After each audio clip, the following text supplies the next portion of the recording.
네, 그럼 오늘 말씀을 선포하도록 하겠습니다. 오늘 말씀 제목은 한 믿음, 한 침례. 에베소서 4장 4절과 5절 두 구절 우리가 같이 소리내서 읽고 4장 6절까지 우리가 읽고 소리내서 읽고 하나님 말씀을 선포하도록 하겠습니다. 자, 에베소서 4장 4절, 5절, 6절입니다. 다 찾으셨죠? 소리내서 읽겠습니다. 준비. 시작. 너희를 부르심의 한 소망 안에서 너희가 부르심을 받은 것 같이 한 몸과 한 성령이 있고 한 주와 한 믿음과 한 침례가 있으며 한 하나님이 계시니 곧 모든 것의 아버지시라. 그분께서는 모든 것 위에 계시고 모든 것에 두루 계시며 너희 모두 안에 계시느니라. 여러 번 설교로 다뤘던 본문 주제이기도 합니다. 우리가 그 중에서 우리가 5절에 지금 한 주와 한 믿음과 한 침례가 있죠. 그래서 한 믿음과 한 침례라는 것에 좀 중심을 맞춰서 오늘 말씀을 다뤄보려고 합니다.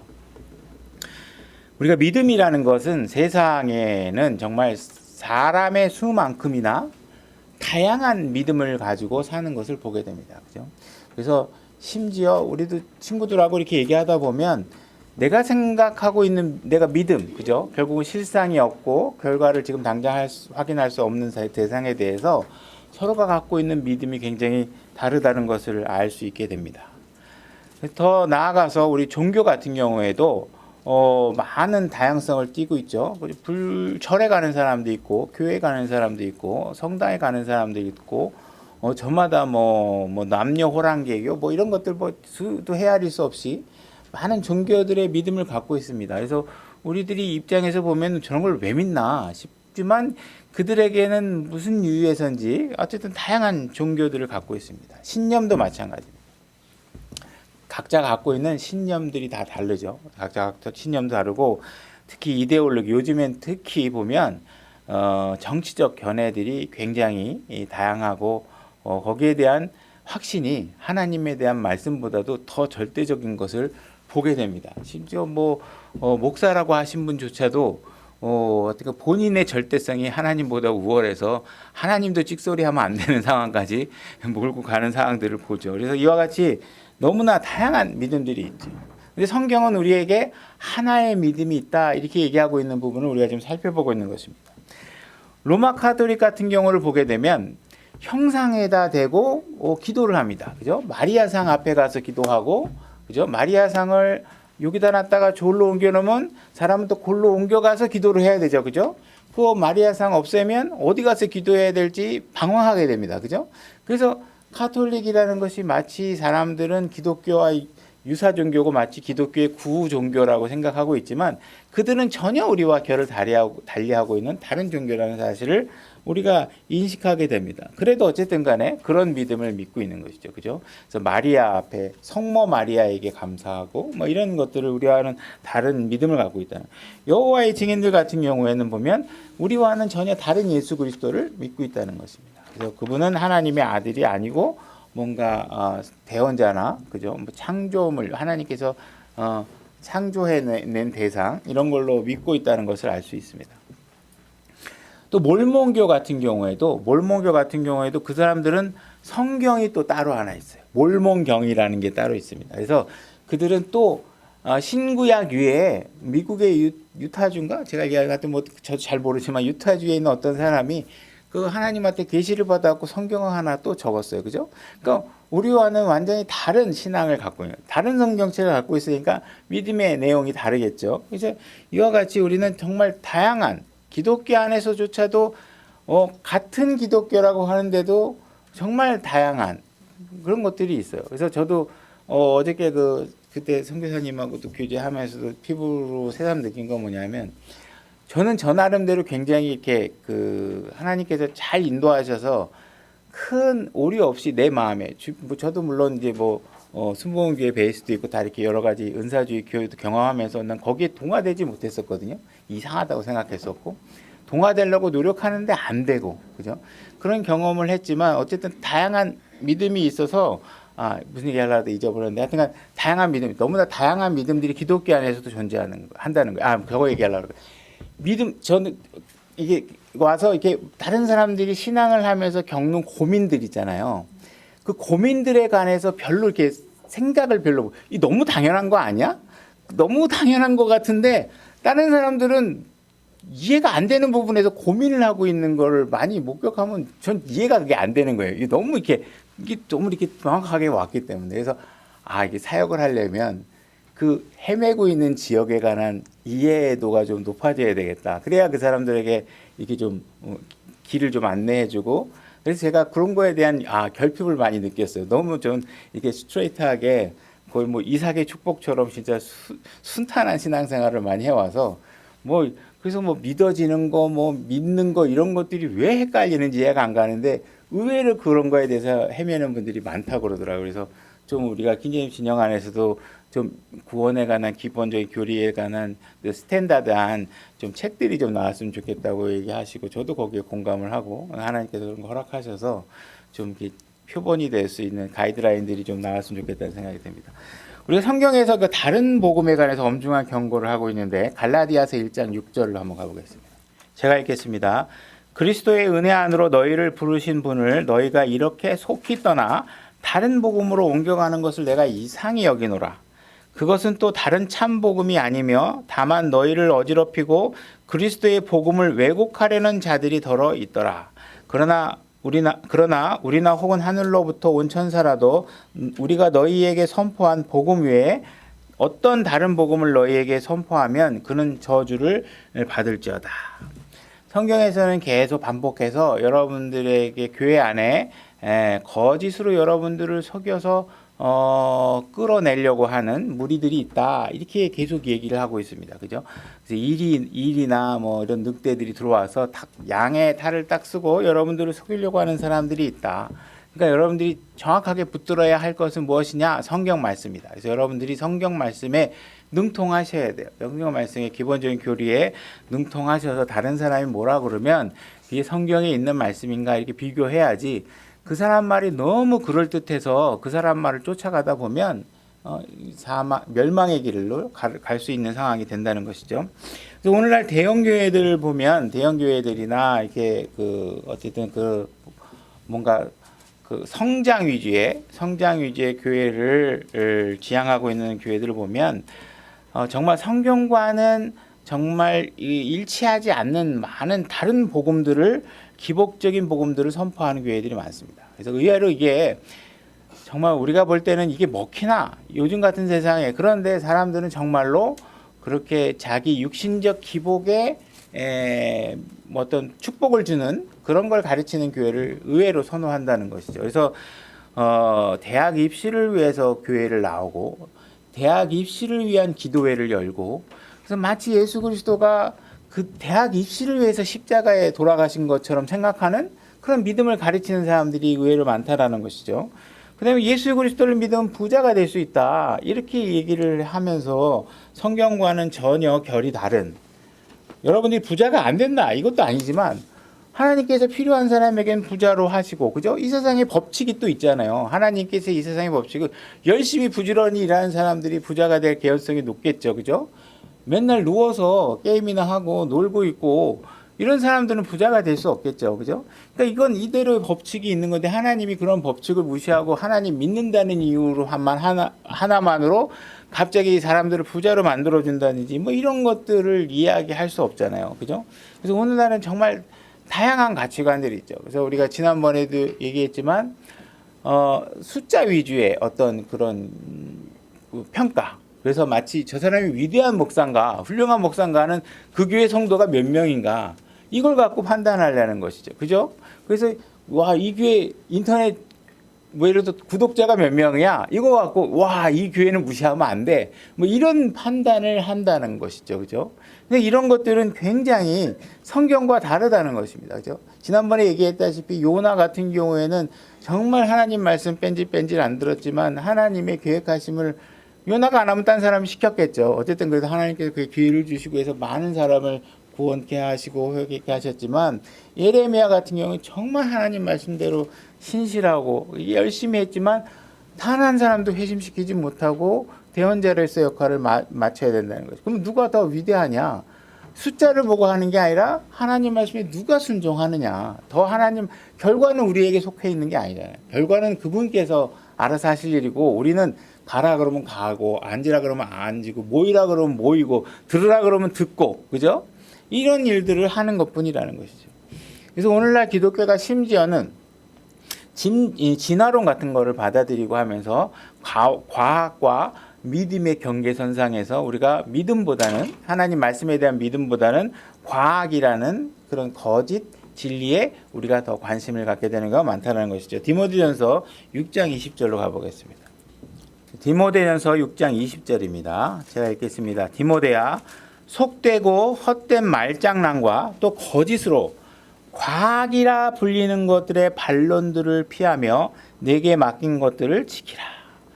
사람들은 과학자가 뭐라고 얘기했다 그러면 막 진짜 뭐 이건 성경보다 더 확실한 것, 진리라고 생각한다는 것이죠. 그러나 여러분들이 경험해 봐서 알겠지만 과학이라는 건 계속 이론과 논리들이 시간이 지나면서 계속 바뀌어 옵니다. 자기가 이렇게 얘기해 놓고는 과학의 원리로 이렇게 얘기해 놓고 조금 있다 보면 그 과학이 다른 과학자에 의해서 그 원칙이 다 깨지는 것을 여러분들이 경험하시죠. 그러니까 성경과 일치하지 않은 것들은 성경과 일치하는 건 하나님 말씀이니까 받아들이되 일치하지 않은 과학이라는 미명하에 여러분들을 속이는 일들에 관해서 조심하셔야 돼요. 그죠? 그래서 뭐 남자가 여자가 되고 싶고 여자가 남자가 되고 싶은 것들을 아무리 의사나 과학자가 와가지고 이것은 인간의 뭐 거룩한 욕구다 뭐 이런 식으로 여러분들에게 설득하면 그건 거짓말이다 이렇게 생각하시면 돼요. 하나님께서 창조하신 성은 남자와 여자 두 개밖에 없는 것이죠. 그래서 이런 것들에 속지 말라는 거예요. 골로새서 2장 8절로 가보겠습니다. 제가 읽겠습니다. 어떤 사람이 철학과 헛된 속임수로 여기 철학이 또 나오고 있죠. 철학과 헛된 속임수로 너희를 노략하지 못하도록 조심하라. 노략당한다는 건 뭐예요? 빼앗기는 거잖아요. 그죠? 우리가 갖고 있는 믿음을 송두리째 그런 철학과 과학 때문에 헛된 속임수 때문에 빼앗기게 된다. 여러분들의 삶을 잃어버린다고요. 평안을 잃어버리고 여러분들의 모든 확고한 믿음과 이런 것들을 다 빼앗겨 버리게 되겠죠.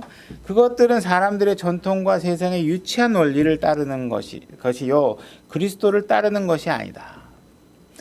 이 진화론 같은 경우도 얼마나 유치해요. 여러분들이 하나님 말씀을 믿고 있으면 정말 유치한 원리예요.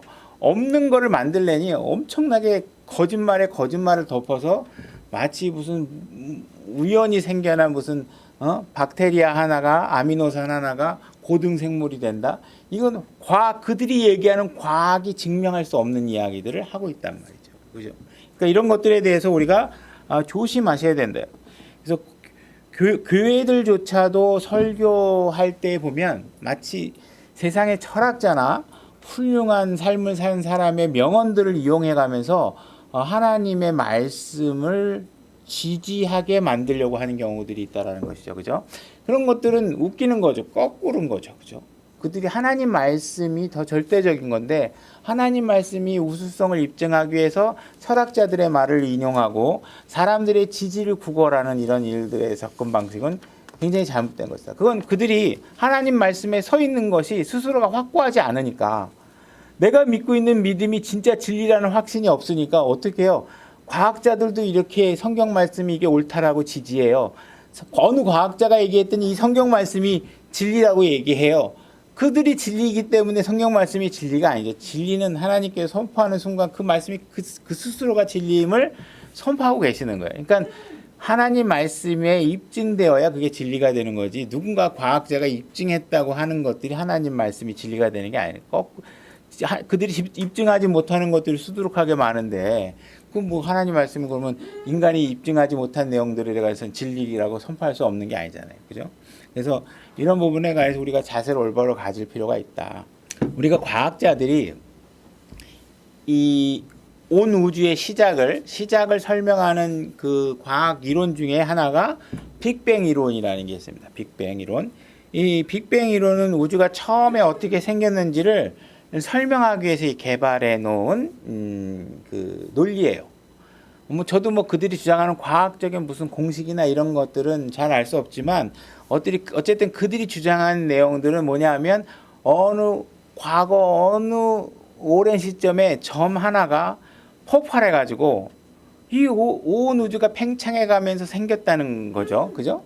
이 온 우주가 얼마나 정교하게 움직이고 있다는 사실을 알면 알수록 이게 폭발이라는 거는 우연이잖아요. 이게 모두 막 번져나가는 거잖아요. 근데 지금 온 우주는 정말 정확한 규칙과 그 룰을 가지고서 움직이고 있는데 이런 것들을 점의 폭발이라고 한다든지 이런 것들은 말이 안 되죠. 그들은 자기 스스로 개발해놓은 법칙이라는 게 있고 론이라는 게 있으면 법칙은 지금도 재현 가능한 거죠. 연력학 제1법칙이 뭐냐면 질량 보존의 법칙이라는 게 있어요. 모든 에너지는 항상 동일하다 이런 얘기를, 단지 에너지 형태만 바뀔 뿐이지 모든 에너지는 동일하다는 연력학 제1법칙이 있어요. 그러면 원시 우주에 처음 어떤 점이 폭발하려면 이거를 폭발시키기 위해서 어떤 에너지가 외부로부터 와야 되잖아요. 그럼 그 에너지는 어디서 왔냐는 거예요. 그러니까 사실은 보면 그들의 이론이라는 건 법칙은 확실한 거잖아요. 재현 가능한 거니까. 이 법칙으로 입증이 안 돼요. 그러니까 이 거짓말을 덮기 위해서 또 다른 창의적인 거짓말을 해야 되고 또 다른 창의적인 거짓말을 해서 이것을 설명하려니까 굉장히 복잡해지고 거짓말에 거짓말을 보태는 것들이 생기는 거죠. 그래서 과연 폭발이라는 걸 통해서 어떻게 이렇게 정교하고 아름다운 온 우주가 생성될 수 있는가? 이걸 우리가 생각해 보면 하나님이 보시기에는 정말 웃기는 얘기라는 것이죠. 이게 다 하나님께서 이렇게 설계를 한 것이 어떻게 우연히 점이 폭발해 갖고 할 수 있겠어요. 그래서 빅뱅 이론이 주장하는 건 이런 겁니다. 우주는 분명히 시작이 있다. 언젠가 시작을 했을 것이다. 그리고 그 시작한 시간부터 우주는 점점 팽창해 왔다. 그 다음에 폭발한 에너지가 엄청 셀 거 아니에요. 그래서 점점 시간이 지날수록 온도가 점점 낮춰져 왔을 것이다. 그리고 이런 팽창은 오늘 시점으로 봤을 때 138억 년 정도가 됐을 것이다. 이것이 이제 빅뱅 이론이 주장하고 있는 논리의 핵심이에요. 근데 이들이 우주가 팡 터지고 나서 1초가 지나고 나서 쭉 138억 년이 지나오잖아요. 근데 이게 상대성 이론을 통해서 저는 모르지만 어떤 물체들의 이제 연대기 측정을 통해서 이게 1초까지는 뭔가 입증이 되나 봐요. 뭐 그것도 잘 모르겠지만. 근데 지금 이들이 입증 못하는 건 뭐냐면 빵 터지고 나서 1초까지의 시간, 이거를 갖다 10의 마이너스 43승까지 해가지고 0.0000001초에 뭐가 생기고 0.00001초에 뭐가 생기고 뭐 이렇게 막 뭐 중성자가 생기고 막 이렇게 돼요. 근데 그 부분은 뭐라고 얘기하냐면 그렇게 믿고 있다 이렇게 얘기를 해요. 믿고 있다. 그죠? 그러면 결국은 이 사람들은 얘기는 뭐예요? 그들도 믿음 위에 있는 거잖아요. 그죠? 그들도 믿음 위에 있어요. 근데 그 믿음이 뭐예요? 우리와 다른 믿음을 갖고 있어. 근데 그 사람들은 우리의 믿음을 조롱해. 근데 우리가 볼 때는 그들의 믿음이 더 호황돼.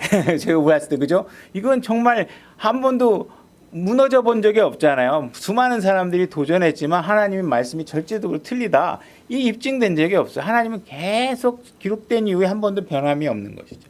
그래서 이들의 사고방식이라는 게 이상한 게 2 더하기 2는 4다라고 주장하잖아요. 그게 당연히 과학이고 입증이 다 가능한 수학 원리인데 이게 우주 기원을 설명하기 시작하면 어떻게 되느냐. 2 더하기 2는 자기들 마음대로다. 이런 입장이 나오는 거예요. 2 더하기 2를 2 더하기 4가 나오면 안 되는데 이거는 2 더하기 3이 나오네. 그러면 왜 3이 나오는지를 설명하는 거짓말을 막 만들어내야 돼. 그래서 무슨 다른 이론을 통해서 이것이 입증됐다고 얘기.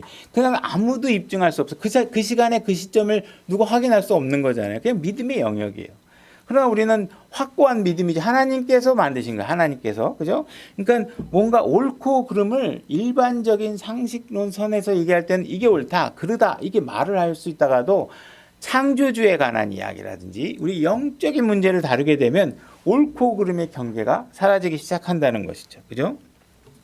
그래서 우리가 하나님의 입장에서 우리를 바라볼 때 제일 중요한 관점은 무엇이냐 하면 하나님께서 이 세상을 창조하셨다. 그리고 인간을 창조했는데 인간이 죄에 빠졌다. 하나님의 말씀을 거역했다. 그래서 동산에서 쫓겨났다. 그래서 그들은 사탄의 종이 되어 있다. 그들은 결국은 가만 놔두면 지옥으로 향하는 길로 그 가속바다를 밟고 있다.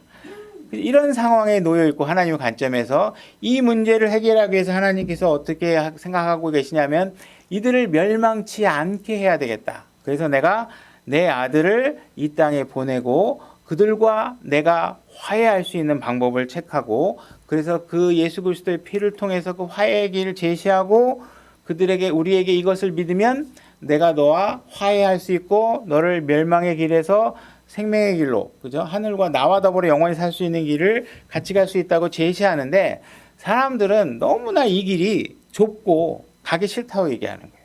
마음에 안 든다는 거예요. 난 내가 생각하는 길을 택하겠다는 거예요. 내가 마음대로 내가 생각하기에 옳다고 생각하는 길을 택하겠다는 거예요. 과연 이러한 우리의 결심들을 하나님께서 보고 흐뭇해 하실 수 있겠냐는 거예요. 자신의 아들의 피까지 흘려서 만들어 놓은 그 길을 제시하고 있는데, 우리가 그냥 나는 그거 싫어요. 그냥 나는 그 불교 신자로 살겠습니다. 나 그거 싫어요. 그냥 나 무슬림으로 살래요. 그게 더 좋은 것 같아요. 올몬교로 살겠습니다. 여호와의 증인으로 살겠습니다. 이렇게 얘기를 하면 내 마음 어떻게 해서든지 내 마음대로 살고 싶다고 했을 때 하나님께서 그래 그럼 그냥 내 아들은 그냥 죽은 걸로 하고 그냥 헛죽은 걸로 하고 너희들이 그냥 믿고 싶은 대로 믿고 살아. 이렇게 하시겠냐는 거예요. 그들은 저마다 자기가 생각하는 선과 도덕을 행하면서 뭔가 살겠다고 얘기했을 때 하나님께서 그거에 동의하시겠냐는 것이죠. 사람들이 갖고 있는 이런 태도들의 문제점은 뭐냐 하면, 그들의 관점은 그저 다른 사람을 상대로 한 관점만을 갖고 있다는 거예요. 내가 저 사람이 보기에 도덕적이냐, 내가 이렇게 생각하면 내 생각이 멋있다고 얘기할 것이냐, 내가 이렇게 하면 사람들이 나를 추앙해 줄 수 있겠냐, 선하다고. 이렇게 전부 다 보면 인본주의적인 생각들, 그죠? 그래서 인간 중심의 종교들을 만들어가면서 살고 있다는 것이죠. 우리는 이런 관점에 하나님이 과연 내가 하고 있는 이 행위를 어떻게 생각할 것인가? 하나님이 나의 행위를 어떻게 보고 계시는 것인가? 하나님은 어떤 말씀을 우리에게 주고 계시는가? 하나님께서 우리와 화해하기 위해서 제시한 방법이 과연 우리에게 유익한 방법인가? 이런 것들에 관해서 우리가 진지하게 그분을 포함한 판단을 하는 게 아니라, 과학도 철학도 전부 다 뭐예요? 하나님을 다 배제한 판단이에요. 철학에 하나님이 존재한다고 선언하는 순간 철학이 다 무너진다고 그래요. 왜 그런지는 저는 모르지만, 그래서 철학자들은 절대로 하나님을 언급하지 않아요. 하나님이 존재하면 자기네 철학은 다 무너지니까. 그래서 그들의 생각과 그들의 믿음은 하나님을 배제한 사람들끼리 사이에서 생성된 그런 어떤 관계망 속에서 만들어진 믿음만을 갖고 있다는 것이죠. 그러나 성경은 확고하게 다른 믿음을 얘기하고 있고, 이 믿음이 굉장히 중요하다고 얘기하고 있고, 이 믿음은 굉장히 보배로운 것이라고 말씀하고 계십니다. 베드로후서 1장 1절로 가보겠습니다. 제가 읽겠습니다. 예수 그리스도의 종이며 사도인 시몬 베드로는 하나님 곧 우리의 구원자 예수 그리스도의 의를 통해 우리와 더불어 동일하게 보배로운 믿음을 얻은 자들에게 편지하노라. 자, 여러분들이 얻은 믿음은 보배로운 믿음입니다. 여러분들이 그 주님께서 제시하고 있는 그 믿음을 받아들였을 때 여러분들에게는 어마어마한 일들이 일어난 것입니다. 그죠? 모든 죄들의 용서를 받고 영원한 생명을 받고, 그죠? 예수 그리스도 더불어 공동 상속자가 되고, 이보다 놀라운 믿음이 없죠. 그래서 우리의 믿음이라는 것은 굉장히 구체적이고 근거가 있고 대상이 있고 값진 믿음인데, 사실 과학자들이 얘기하고 있는 믿음이라는 건 정말 허황된 것들이 더 많다라는 것이에요. 그래서 우리가 이 믿음이 얼마나 값지냐, 우리가 이 믿음을 얻는 순간에 우리의 죄가 용서됐죠. 사도행전 15장 9절로 가보겠습니다. 이 믿음은 예수 그리스도께서 십자가에서 피를 흘리시고 만들어준 믿음을 여러분들에게 주신 것입니다. 그죠? 하나님 입장에선 자신의 피로 사신 믿음을 여러분들에게 주신 거예요. 사도행전 15장 9절입니다. 믿음으로 그들의 마음을 정결하게 하사 우리와 그들 사이에 아무 차별도 두지 아니하셨느니라. 여기서 이 믿음으로 우리 마음이 정결하게 됐다, 이렇게 얘기하고 있습니다. 사도행전 16장 5절로 가보겠습니다. 사도행전 16장 5절. 이에 교회들이 믿음 안에서 굳게 세워지고 날마다 수가 나더라. 여러분들이 이 믿음 안에 세워져야 돼요. 여러분들은, 그죠? 여기에 오셔가지고 여러분들은 뭐 왼쪽을 믿느냐 오른쪽을 믿느냐 이 믿음을 가지고 나는 오른쪽을 믿는 사람은 안 믿을 거야. 같이 안 넣을 거야. 이런 게 아니라 예수 그리스도가 핏값으로 우리에게 제시한 이 믿음을 가지고 있어야 굳게 세워지는 거예요. 그 믿음이 아니면 다 헛된 것들이에요. 그 믿음 위에 서면 자기 자신을 보호할 수 없어요. 내가 오늘 알지도 못하는 어떤 한 정치인을 나는 그 사람 말을 믿어. 그거 어떻게 믿어요? 그거 조금 있으면 거짓말로 다 드러날 텐데. 그죠? 그러나 예수 그리스도가 성경을 기록해서 우리에게 주신 말씀은 여러분들이 난 믿는다 그러면 절대로 여러분들이 부끄러움을 당할 이유가 없어요. 그러나 정치인의 발언에 관해서 난 이 말을 믿어. 이 사람의 생각을 지지해. 그러는 순간 나중에 알고 봤더니 그거 본인이 막 과거에 한 거 보니까는 우리 보고 하지 말라는 거 자기도 다 하고 있었다든지 이게 다 드러나잖아요. 그러니까 이런 것들은 여러분들 부끄럽게 만들 것들이에요. 그러니까 그러면 믿으시면 안 돼요. 성경만 믿으시면 되는 거예요. 그 다음에 사도행전 26장 18절. 자, 우리가 이 믿음을 가지고 어떤 혜택을 얻었냐면 26장 18절. 그들의 눈을 열어주어 그들을 어둠에서 빛으로, 그죠? 여러분들이 전에는 어둠에 놓여 있었는데 여러분들을 빛으로 옮기게 해준 것이 바로 이 믿음입니다. 처음 첫 발짝 여러분들이 믿기 시작하는 순간에 하나님께서는 예수 그리스도의 믿음을 여러분 안에 넣어주시고 여러분들은 빛을 따라 살아갈 수 있는 믿음을 여러분들에게 주신 거예요. 사탄의 권세에서 하나님께로 돌아오게 하려 함이로. 여러분들이 이 믿음을 믿는 순간에 사탄의 권세에서 하나님의 권력 안으로, 손 안으로 여러분들이 옮겨져 간 거예요. 여러분들을 보호하는 대상이 바뀐 것이죠. 또 그들이 죄들의 용서를 받고 내 안에 있는 믿음으로 거룩히 구별된 자들 가운데서 상속욕을 받게 하려 함이라 하더라. 그래서 하나님께서는 여러분들을 거룩하게 구별해서 죄가 없이 깨끗한 사람만 들어올 수 있는 그곳에 여러분들을 들어오게 하시고 거기서 예수 그리스도와 공동 상속자가 되어져서 영원한 상속 유업을 받고 그분과 함께 더불어 살 수 있게 해주신 거예요. 그게 뭐다? 바로 이 한 믿음이라는 거예요. 이 믿음 때문에 여러분들이 그렇게 됐다는 거예요. 그죠? 초대교회 당시에는 이 믿음을 지키려고 죽음을 불사한 것이에요. 그죠? 이 믿음을 포기하면 당하지 않아도 될 일들을 기꺼이 당하면서 죽음을 선택했다는 것이에요. 이 믿음으로 여러분들의 삶에 화평이 주어졌고 영원한 생명이 주어졌다는 것이죠. 그죠? 세상 사람들은 불로장생의 비법을 찾기 위해서 노력하죠. 많은 제약회사들이 조금이라도 여러분들을 젊어 보이게 만들기 위해서 수많은 노력을 합니다. 제품 개발을 하고 약품을 개발해서 이 약을 먹으면 피부에 뭐가 좋고 무슨 기미가 안 끼고 그죠? 여러분들을 어떻게 하면 동안을 만들어 줄까 엄청나게 노력을 해요. 주름을 없애주기 위해서 엄청나게 노력을 합니다. 그럼 이런 약품을 개발하면 그 개발하는 초기 당시에 약품 가격을 이 사람들은 회수하기 위해서 어떻게 여러분들한테 공짜로 줄 수 없죠. 그죠? 이 비싸요. 그죠? 새로운 약품일수록 비싸요. 그죠? 더 좋은 약품이 나오기 전까지는 비싸다고.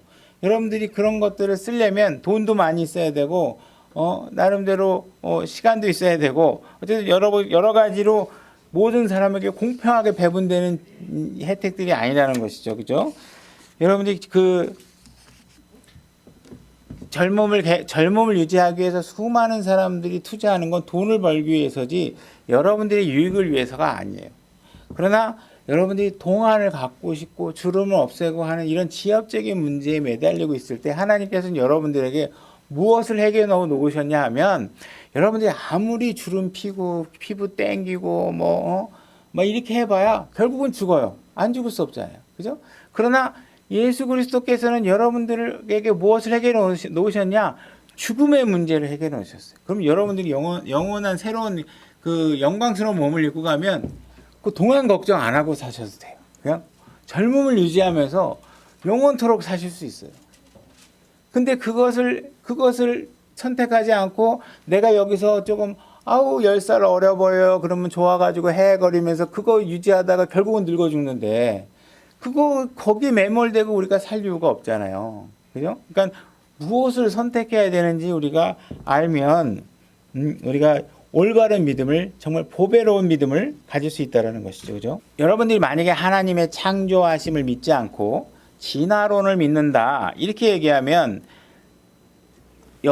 우리가 예수 그리스도를 믿으면 여러분 안에는 그 믿음이라는 것은 뭘 주냐면 엄청난 소망을 주잖아요. 영광스러운 몸도 받고 영원히 살게 있고 이 죄와 고통과 그런 것들을 벗어나서 살 수 있고 오늘 이 순간에서도 세상에 죄악되고 여러 가지 어려움 상황에서 그걸 극복하고 화평할 수 있는 믿음을 주는데 여러분들이 만약에 진화론을 믿고 있다 그러면 여러분들에게 그 진화론을 믿는 믿음으로 인해서 얻을 수 있는 결과가 무엇이냐? 죽음과 고통뿐이 없어요. 왜? 진화론이라는 게 뭐냐면 경쟁에서 우수한 종이 살아남고 열등한 종은 죽는 거예요.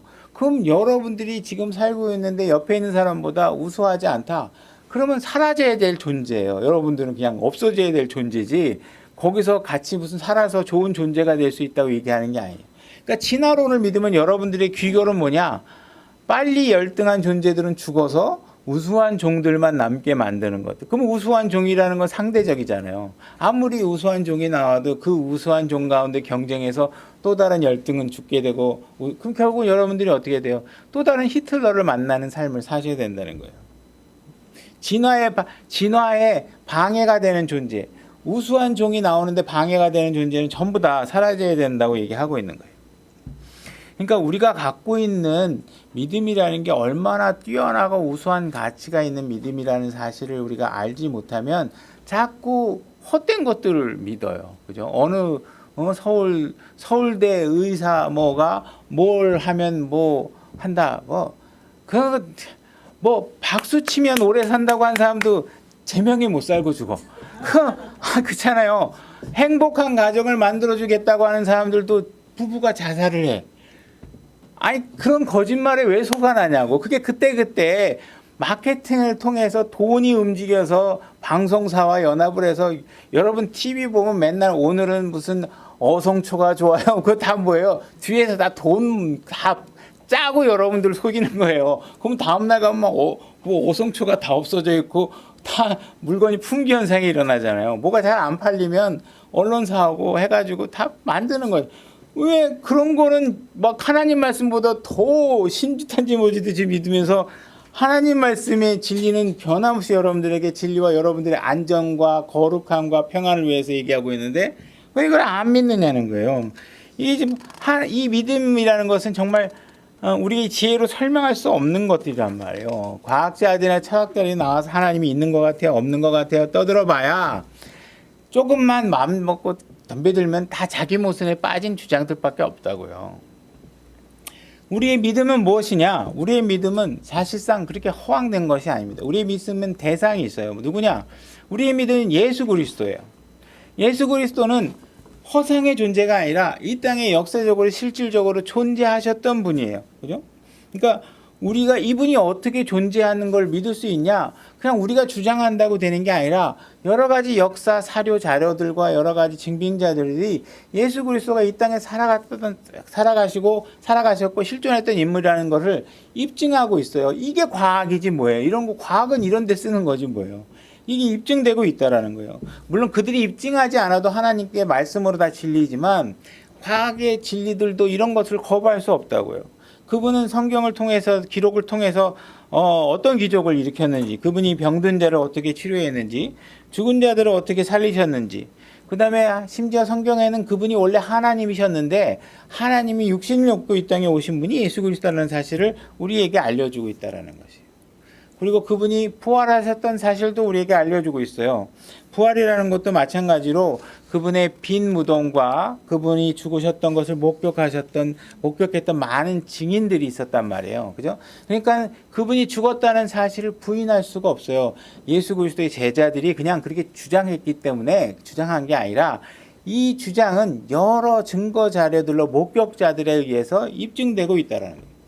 우리 성경 기록을 보게 되면 예수 그리스도의 죽음을 입증한 사람은 로마 병사들이 입증했습니다. 그죠? 그들이 빨리 다음날 유월절 행사를 위해서 뭔가 큰 안식일을 위해서 죽여야 되는 상황인데 그때 예수 그리스도를 딱 보고 나서 죽은 게 너무 확실해. 그래서 창으로 안 찌르고 그분을 내려 죽은 거 아니야 마지막에. 그죠? 그다음에 무덤을 지키고 그렇게 얘기를 해서 이렇게 해서 모든 그분의 빈 무덤을 입증하게 하셨고 해서 그분의 부활 또한 여러 가지 증거 자료로 입증된 거예요. 그들이 0.1초 사이에 일어났다는 것을 입증하는 것보다 더 확실한 대상이 있고 증거 자료가 있는 거예요. 그들의 주장은 그냥 자기들끼리의 게임이에요. 자기네들이 세워놓은 룰에 의해서 과학놀이 하는 거예요. 그리고 입증은 그러고 나서는 그건 믿음의 영역으로 남겨요.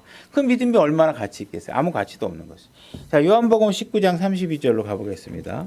제가 읽겠습니다. 이에 군사들이 가서 그분과 함께 십자가에 못 박힌 첫째 사람과 또 다른 사람의 다리를 꺾되 예수님께 이르러서는 그분께서 이미 죽은 것을 보고 그분의 다리를 꺾지 아니하니라. 그러나 군사들 중에 하나가 창으로 그분의 옆구리를 찌르니 즉시로 거기서 피와 물이 나오더라. 이와 같이 로마 군사가 예수 그리스도의 죽음을 확인했죠. 그러고 나서 찔러서 완전하게 그분이 죽었다는 걸 확인돼야지만 이 일이 끝나기 때문에 그렇게 한 것이죠. 이것을 목격했던 사람들이 있죠. 특히 사도들은 이 사실에 관해서 직간접적으로 확실한 목격자였습니다. 도마 같은 경우에는 나중에 예수 그리스도가 자기 몸을 만지게 하셔서까지도 그 사실을 목격하게 했죠. 그래서 이들은 이게 너무나도 확고하기 때문에 증언을 굽힐 수가 없었던 거예요. 예수님이 부활하셨다는 사실을 거짓으로 주장할 수 없었던 거예요. 그래서 그들은 끓는 물 속에 들어가는 위험이 나에게 닥친다 해도 그걸 무릅쓰고 그 믿음을 주장하고 그것을 감당해냈던 것이죠. 만약에 정말 이게 사실이 아니라면 끓는 기름이나 물 속에 집어넣는다 그랬을 때 그걸 감당할 사람이 누가 있겠어요? 아니라고, 내가 거짓말한 거라고, 저 사람들이 시켜서 했다고 그러고 목숨을 부지하지. 그러면 그 사람들에게 유효한 증인으로서 대접을 받고 살 수 있잖아요. 근데 그들이 할 수 없었던 건 왜 그래? 진짜 봤으니까. 정말 자기가 확신하니까. 그분의 부활하신 모습도 봤고 그분이 죽은 것도 봤으니까. 그죠? 그래서 이런 믿음은 너무나도 확고한 것이기 때문에 시간이 흐르면 흐를수록 이 믿음을 굽히는 사람이 있는 것이 아니라 오히려 이 믿음을 위해서 기꺼이 선교지에 가서 자기 목숨을 희생하는 한이 있더라도 그 믿음을 전하고 그 복음을 전하기 위해서 자기 자신을 희생한 사람들이 순교자들의 길이 훨씬 더 넓어지고 있었다는 것이죠. 그래서 우리가 갖고 있는 이 믿음이라는 건 굉장히 중요한 믿음이라는 거예요. 그래서 우리의 믿음이라는 건 맹목적인 믿음이 아니라 오히려 우리들이 봤을 때 그들의 믿음이 더 허황되고 조금 몇 년 있으면 또 다른 과학자에 의해서 다 부인될 그런 과학적인 이론들을 가지고서 우리한테 믿으라고 제시한다면 우리는 믿을 수 없는 것이죠. 그것이 성경 말씀과 또 다르기 때문에 우리가 믿을 수 없다라는 것이에요. 그 다음에 우리 다시 본문 에베소서 4장 4절로 와보겠습니다. 자, 너희를 부르심에 한 소망 안에서 너희가 부르심을 받은 것 같이 한 몸과 한 성령이 있고 한 주와 한 믿음과 그 다음에 한 침례가 있다 이렇게 얘기하고 있죠. 자, 그럼 한 침례가 있다라는 이 말이 침례는 한 가지만 있는 건가? 그렇게 얘기할 수는 없겠죠. 분명히 우리가 알다시피 침례의 종류에는 여러 가지가 있습니다. 자, 누가복음 3장 16절로 가보겠습니다. 제가 읽겠습니다. 요한이 그들 모두에게 응답하여 이르되 참으로 나는 너희에게 물로 침례를 주거나, 침례 종류에는 물로 하는 침례가 있죠. 물속에 우리가 당겼다 일어나는 거. 나보다 더 능력 있는 분이 오시나니 나는 그분의 신방끈을 풀 자격도 없도라. 그분께서는 너희에게 성령님으로 침례를 주고, 자, 그다음에 성령으로 받는 침례가 있어요. 그건 우리가 구원받을 때 받는 침례죠. 성령 침례. 예수 그리스도 몸 안으로 집어넣는 침례가 성령 침례입니다. 주고 불로 침례를 주나니, 불 침례가 있으면 마지막에 심판 때 하나님께서 불로 심판하시는 것을 말하는 것입니다. 이와 같이 벌써 여기에만 세 가지 침례가 나오고 있죠. 누가복음 12장 50절로 가보겠습니다. 누가복음 12장 50절. 제가 읽겠습니다. 그러나 내게는 잠겨야 할 침례가 있으니 그것이 이루어질 때까지 내가 얼마나 답답하겠느냐. 예수님께서 자기가 십자가에 죽으시고 고난에 참여해야 될 것들에 대해서 얘기하시면서 우리가 고난의 침례 뭐 이렇게 얘기할 수 있겠죠. 고난에 잠기는 침례에 관해서 얘기하고 있습니다. 고린도전서 10장 2절로 가보겠습니다. 제가 읽겠습니다. 모두가 구름과 바다 속에서 모세에게 침례를 받고, 그래서 구약에 이 이스라엘 백성이 홍해를 건너는 모습을 통해서 이것이 모세의 침례다 이렇게 얘기를 하고 있습니다. 그래서 여러 종류의 침례가 있죠. 그러나 우리가 제일 중요하게 여겨야 될 그 한 침례는 무엇이냐 하면, 이런 다른 여러 종류의 침례가 아니라 뭐냐면 우리가 예수 그리스도 몸 안으로 들어가는 침례를 얘기하는 거예요. 로마서 6장 3절로 가서 한번 확인해 보겠습니다. 로마서 6장 3절 제가 읽겠습니다. 예수 그리스도 안으로 침례를 받은 우리가 다 그분의 죽음 안으로 침례를 받은 줄을 너희가 알지 못하느냐. 그러므로 우리가 죽음 안으로 침례를 받아 그분과 함께 묻혔나니 이것은 그리스도께서 아버지의 영광을 힘입어 죽은 자들로부터 일으켜진 것 같이 우리도 생명의 새로움 속에서 걷게 하려 함이라. 여러분들을 새롭게 출생시키기 위해서 하신 한 침례죠. 만일 우리가 이 그분의 죽음과 같은 모양으로 함께 심겨졌으면 또한 그분의 부활과 같은 모양으로 되리라. 우리가 이것을 알거니와 우리의 옛사람이 그분과 함께 십자가에 못 박힌 것은 죄의 몸을 멸하여 이제부터는 우리가 죄를 섬기지 아니하게 하려 함이니 죽은 자는 죄로부터 해방되었느니라. 그래서 여러분들을 실질적으로 죽고 예수 그리스도와 함께 부활시켜서 여러분들 예수 그리스도 몸 안에 들어가게 하는 침례가 성령 침례입니다. 그래서 에베소서에서 한 침례가 있다 하는 이야기는 침례는 한 가지만 있다 이런 의미가 아니라 여러 침례들 중에 우리가 구원과 관련된 침례를 얘기하고 있는 것입니다. 그래서 이 한 침례는 우리가 성령 침례를 얘기한다 이렇게 말할 수 있습니다. 자, 히브리서 5장 12절로 가보겠습니다. 여러분들이 이제 예수 그리스도를 믿는 그 한 믿음과 여러분들이 성령 침례라는 한 침례를 받게 되면 여러분들은 구원을 받게 돼 있어요. 그죠? 히브리서 5장 12절 제가 읽겠습니다. 시간으로 보건대 너희가 마땅히 가르치는 자가 되어야 할 터이나 하나님의 말씀들의 첫째 기초 원리들을 남에게 다시 가르침을 받아야 할 필요가 너희에게 있나니 너희가 단단한 음식이 아니라 젖을 필요로 하는 자가 되었도다.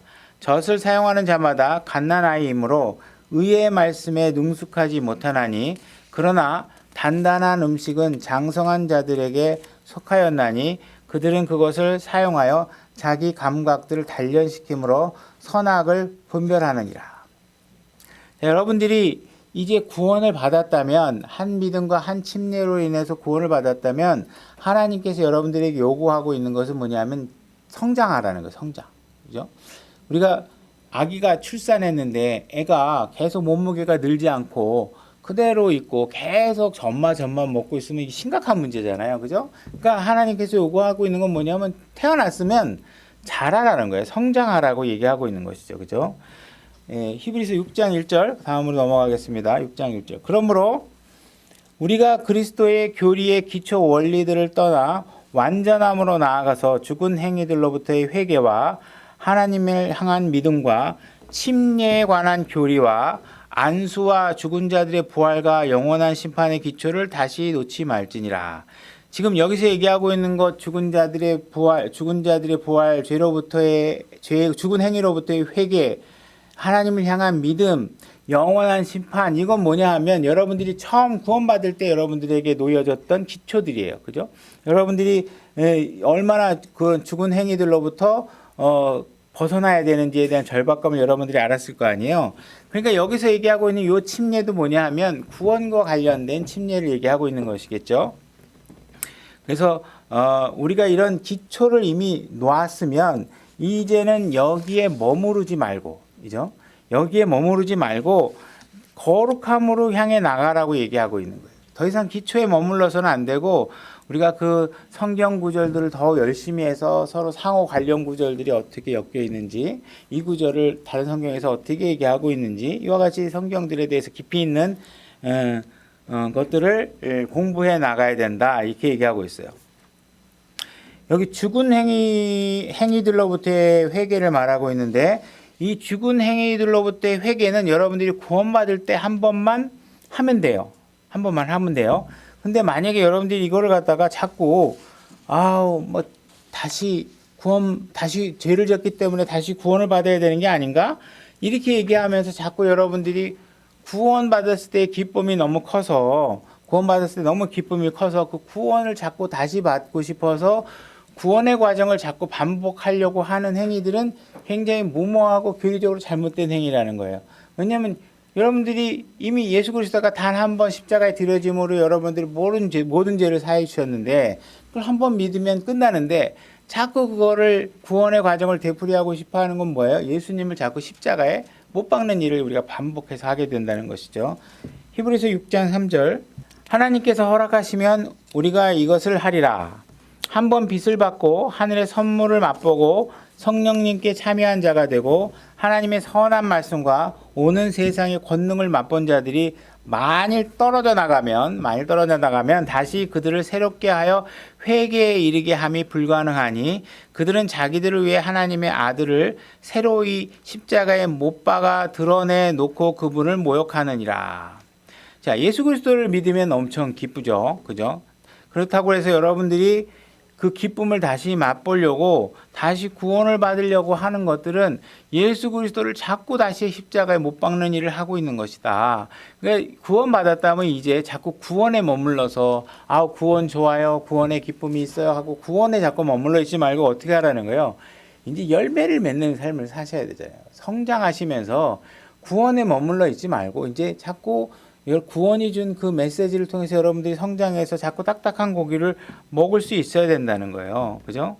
그래서 만약에 여러분들이 죄의 상태에 다시 빠졌다. 그러면 구원을 다시 받아야 될 상황이 아니라 여러분들이 어떻게 하나님의 회초리를 맞게 되겠죠. 회초리를 맞아서 여러분들은 다시 여러분들의 행동을 바로잡는 일에 대한 지금 내가 실수한 행위에 대한 어떤 무게감, 그죠? 하나님을 모욕받게 하고 거룩한 성령님이 나를 지배하지 못하게 했던 거에 대해서 우리가 바로잡는 일을 하는 것이지 구원의 과정이 자꾸 되풀이되는 건 아니에요. 자꾸 구원 그러면 아무 행위도 하지 않아도 하나님께 주시는 그런 과정이잖아요. 그러니까 자꾸 노력 안 하고 이거 죄 짓고 하나님 잘못했습니다. 저 죄를 용서해 주십시오. 막 하면 눈물 흘리고 기도하고 그런다고 그러면 뭐 하나님이 막 나에게 위로를 주고 막 이런 느낌에 자꾸 빠져 살지 말라는 거예요.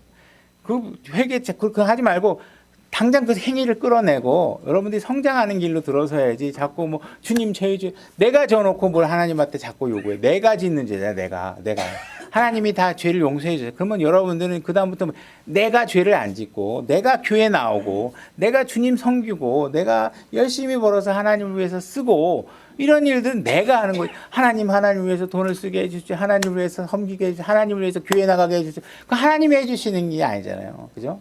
하나님이 해주신 건 여러분들이 칭의를 얻게 해주시는 거 해줬으면 그 다음부터 하라는 거예요. 하라는 거. 그죠? 그럼 하셔야죠. 그죠? 그래서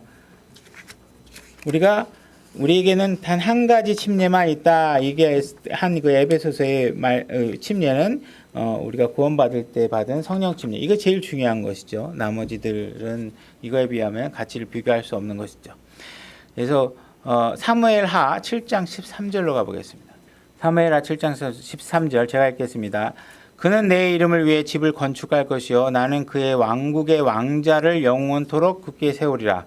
나는 그의 아버지가 되고 그는 내 아들이 되리니 만일 그가 불법을 행하면 내가 사람들의 막대기와 사람들의 자녀의 채찍으로 그를 징계하리라. 그죠? 이제 내가 너희들이 잘못하면 때리겠다 이런 얘기를 하고 있는 것이죠. 그러나 내가 내 앞에서 물리친 사울에게서 내 긍휼을 빼앗은 것 같이 그에게서 그것이 떠나게 하지는 아니하리라. 그래서 다윗에게 준 하나님의 약속인데 뭐냐면 이제 내가 너를 절대로 내 손에 놓지 않을 거야. 이게 구원이잖아요. 그러고 나선 그렇지만 네가 분명히 잘못을 할 텐데 그때는 내가 때릴 거야. 회초리 치고 훈계할 거야. 그러나 내가 너를 내 아들로 삼은 거에 대해서 놓치지 않을 거야. 그러니까 우리는 이 믿음이 확고해야 자꾸 나 구원 잃어버리는 거 아니야? 구원 잃어버렸으면 어떻게 다시 구원 받아야지. 이런 쓸데없는 짓 하지 말고 이제는 뭐예요? 구원에 대해서는 이제 마음 놓고 그 부분에 관해서 놓고 이제 널 구원하게 했던 그 믿음과 그 침례에 관해서는 떠나서 이제 완전함으로 나가라. 그렇게 해야 된다고 얘기하고 있는 거예요. 이 말씀이 고린도전서 11장 32절로 가서 확인해 보겠습니다. 그래서 다윗에게 오늘날 신약 성도들이 누릴 수 있는 그 혜택을 지금 예표를 보여주고 있는 것이죠. 고린도전서 11장 32절 제가 읽겠습니다. 우리가 판단을 받으면 우리가 주께 징계를 받았나니 이것은 우리가 세상과 함께 정죄를 받지 아니하게 하려 함이라. 우리가 하나님의 말씀으로 우리 자신을 책망하고 징계하고 우리의 잘못된 부분들을 확인하게 하는 것들은 무엇 때문이냐? 이제 세상 사람들은 세상 사람들이 받는 심판이 있잖아요. 여러분들은 그거의 대상이 아니에요. 이제 여러분들은 하나님 손에 들어왔으니까 이제는 그들과 같지 않기 때문에 너희들을 내가 때려서 내 자식이니까 때려서 바로 잡겠다는 거예요. 그러니까 이 안에서는 여러분 그리스도인의 신앙생활은 뭐야? 이 생활이에요. 여러분들이 잘 나는 신앙이 되게 좋아요. 나는 굉장히 수준이 높아요. 여기 이제 갓 들어온 신앙 시작하는 사람들을 내가 막 가르쳐 줘야지. 이게 아니에요. 그들이 도움을 청하면 가르쳐 줘야죠. 그렇지만 문제는 심각한 문제는 뭐예요? 여러분 안에 계속된 죄와 범죄와 잘못된 것들을 하나님의 말씀을 여러분들이 자꾸 걸러내셔야 된다는 거예요. 그래야 세상 사람들과 다른 결을 살고 있는 우리를 입증해 낼 수 있잖아요. 그죠? 그러니까 여러분들이 우리가 지금 다윗의 그런 확실한 국률에 대한 믿음을 확보하고 여러분들이 성장하는 쪽으로 신앙생활을 하라는 거예요. 여러분들이 신앙생활이 성장한다는 건 뭐예요? 여러분들이 그만큼 성경과 교회와 그리스도인을 믿는 사람들과 보내는 시간들이 자꾸 늘어나야 된다는 거예요. 자꾸 세상 사람들과 수다하는 건 좋아하고 교회 성도들 만나는 건 별로고, 그죠? 내가 뭐가 생기면 가장 먼저 교회 형제 자매들이 생각나서 같이 나누고 싶고 이래야지. 그게 아니고 자꾸 다른 쪽에 마음이 가고 있다는 건 하나님께서 안타깝게 보시는 거겠죠. 그래서 여러분들이 그 말씀 안에서 여러분들이 비추면서 올바로 성장하시는 신앙생활 하시기 바랍니다. 오늘 말씀 여기까지 하겠습니다.